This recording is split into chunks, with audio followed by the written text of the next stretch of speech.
खन्थाइनि मुं गोजोना माब्ला फैगोन आयै खन्थाइखौ लिरदों आरो आवरायदों आं लखेन दैमारि धेमाजि गेजेर जनाय बैग्रिगुरुनिफ्राय। फैदो बिदिब्ला आंनि खन्थाइखौ दान्दिसे खोनासंदिनि।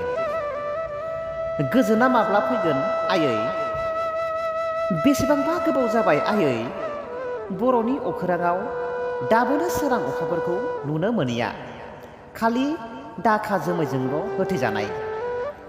माब्लादि सोराङाव फैगोन आयै हनै नायहरनायसाय बैथिंजाय मालाय गुबुन हारिफ्रा ज' खौसे जानानै दावगालांगासिनो दं। जोंनि बर'फ्रा दाबोनो उन्दुनायनिफ्राय सिखारनो रोङाखै आयै। नोंनि फुं समाव होस्रिखाव होस्रिखाव फोजानायखौ खोमा होयैयावनो नोंनि फुं समाव होस्रिखाव होस्रिखाव फोजानायखौ खोमा होयैयावनो दिनै बिदि थासारियाव दं आयै।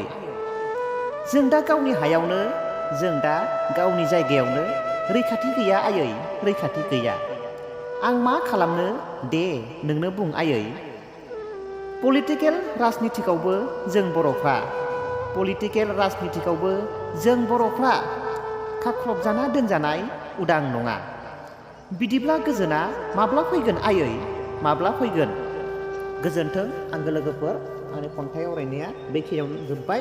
खन्थाइखौ मोजां मोनदोंब्ला लाइक आरो शेयार खालामनो दाबाव, लोगोसे आंनि फेसबुक पेजखौ फल' खालामनो दाबाव।